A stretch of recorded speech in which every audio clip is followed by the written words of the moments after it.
Welcome into the 2-5 Broncos Breakdown, and the season might be over for Denver. Yep, I don't want to be too overreacting right now. It's not even Halloween, but fall to 2-5, fall to last place in the division off a home loss against a Jets team that put up 16 points, a very, very winnable game, and maybe Hackett just can't hack it, right? Maybe Hackett will live up to all those puns of Hackett can't hack it, all that stuff, because I understand working with a backup quarterback is not the time to maybe decide this coach isn't the guy, but let me throw this your direction right now. Hackett, you're working with Rypien, and you decide it's a good idea to have him throw the football 46 times? Does that sound like a good recipe of success to you guys? A backup QB making his second career start, and we're going to ask him to throw it 46 times? I know you don't have much of a ground game, so it's not like Hackett has a great option to go to with Melvin Gordon and Latavius Murray, but clearly this was not the recipe to bring out the best from Rypien, who I think had probably just as good of a game as Russell Wilson would have had. Would the Broncos have won with Russ? Before you tell yourself they would have scored at the end there, what makes you believe that? Yeah, they scored 9 points. That's below their season average. But the Broncos have scored 16 points the last 2 weeks. So if you want to go down that train of thought, the Jets would have won in overtime, or it would have been a tie, right? I don't think Russell Wilson missing this game was the ultimate difference maker. Rypien, 225 yards, that interception in the second half. Probably could have, he really should have a couple interceptions. Mosley at the end of it and another dropped interception, but that's beside the point. Rypien, I thought, played fine, right? He didn't lose you this game. He definitely didn't win you this game. Let's not sugarcoat it and act like he deserves a gold medal for just going out there and participating. But at the end of the day, I don't think the reason why the Broncos lost this game fell to the quarterback position. It's bigger than that. It's more than that. It's much more deeply rooted than just one person or one position. It's across the board. And when it's across the board, it falls to the head coach.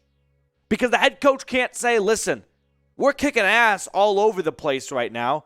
It's just we have one really bad issue. No, there's 11 issues on offense.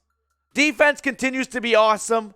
Home game, limiting Zach Wilson and the Jets, who, yeah, it's Zach Wilson. I think he's kind of overhyped. But 16 points. Breece Hall had that big touchdown run.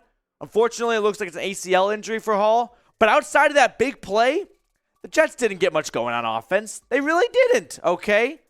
Now, there is a big trade rumor out there right now that dropped early this morning that the Broncos are fielding calls on these three guys. We'll start with Bradley Chubb. That George Paton might be convinced to be sellers at the NFL trade deadline. Now, remember, the Broncos made 4 trades last year leading up to that first Tuesday in November. I don't see a reason why it's going to be terribly different this year. Paton said himself they're going to have more picks come April of 2023 than their current 5 at the moment. Chubb today, 4 tackles, was pretty much a non-factor in this game, if you will, right? Didn't have a game-changing play or anything like that. So before we talk about Jeudy and KJ Hamler, who are also included in that list of players who might be moved before the trade deadline, I want to throw this question your way. Should the Broncos be sellers? Is it time to retool, strip down some of your assets, consolidate maybe, go to the draft, go young, and pivot? Y for yes, N for no. Personally, GM Matthew Peterson here answers every phone call that is made. It doesn't have outlandish asking prices. Because at 2-5, this roster, with this coaching staff, not going to get it done. It's not going to. And I don't see a reason why they are one piece away from winning next year, which is why you got to keep all these pieces intact here. Which brings me to Jeudy. Jeudy might have done either himself or George Paton a huge favor because he had his best game, I would say, since the Raiders game. We had a touchdown, or the Seahawks game. But 11 targets, 7 receptions, 96 yards. He clearly was Brett Rypien's go-to guy. He got a big hit early in the game, but he bounced back after that and made a couple good big plays and good grabs throughout the game. I wonder if the Broncos use this and go, all right, Green Bay, we see you just lost to Washington. You don't want this season to get away from you. Second rounder and Jerry Jeudy's yours. I mean, he's in his third year. Does he look like a guy who's going to get his fifth-year option picked up? If the answer is no to that right now, and I get it, it's still early, but a decision has to be made this offseason, then I think you got to trade him. You got to go get a second, something you don't have. KJ Hamler, another player on the move potentially. Just 4 targets, 1 reception for 4 yards. You're not going to get much for Hamler because he is coming off a bad injury that clearly is limiting him still. Or he's just not second-round material. One of those two things. But if there's a GM out there that's willing to give you a 5th rounder, tell me you wouldn't at least think about it. That's all I'm asking for. I know it's tough to hear, and it's tough love right now, but the honest truth is, this roster is nowhere near winning games. Yes, they have come close against the Colts and the Chargers, but let's face it. How are they really going to fare against the Chiefs, against the Bills, against the big dogs in the AFC? They're not there with this group. So, go a couple different directions. Hands are tied, but one direction you can go is we got a couple guys like Chubb on the last year of his contract, Jeudy, year 3 and potentially just 4 with the Broncos. If we can get a first, we get a second for some of these guys, it's a tough thing to pass up on.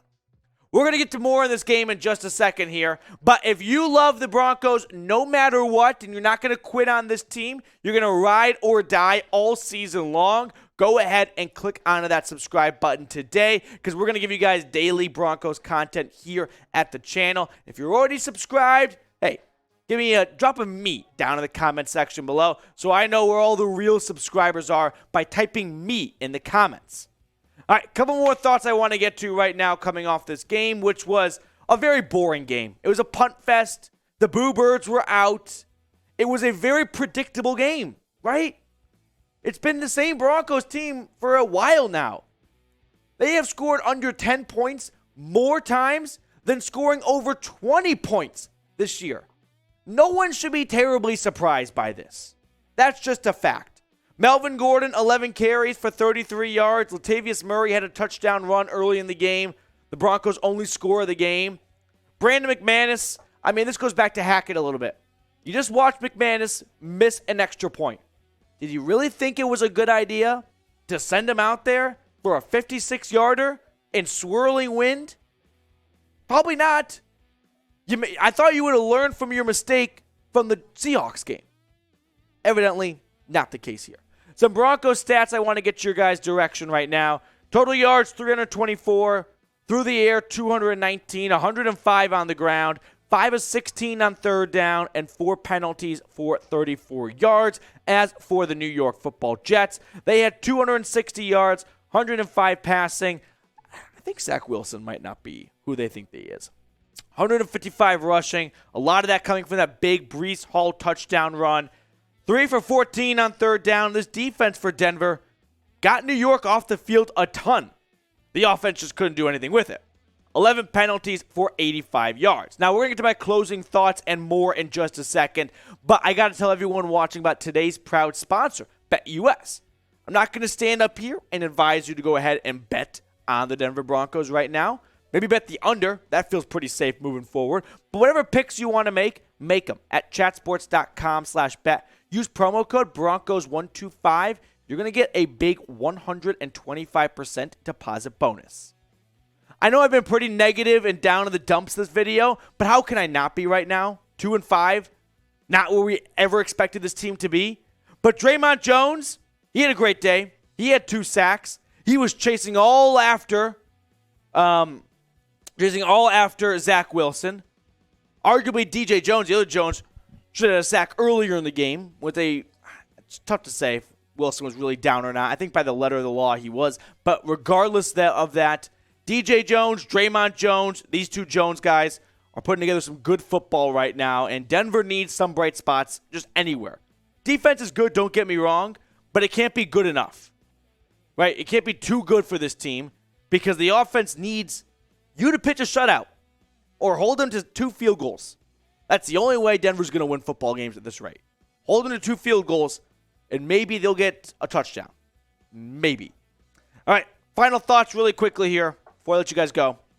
A very predictable and kind of someone expected, I wouldn't say expected, but like not mind-blowing that they lost 16-9 against the Jets based on how they looked the last couple of weeks. Now, coming up for Denver, they are going to travel across the pond. Very sorry for all of our UK viewers that have to watch this show because I'm expecting Brett Rypien to play. Seems too much for Russell Wilson, who has got, I think, more of a serious hamstring injury than maybe we're all being led on to believe. But it kind of makes sense for Hackett if he wants to sit Wilson this week. You got the bye after the London game. So you can give Russell Wilson nearly a month to recover before I think the Titans after that. I could see that being the play for Jacksonville. For the Broncos playing Jacksonville in London. So, listen, Jags, Broncos, 2-5 teams are, sincerest and deepest apologies to all of our UK viewers. All right, that's going to do it for us on today's show. Wish I had more positivity, but I'd be lying to you if I did. Broncos lose to the Jets 16-9.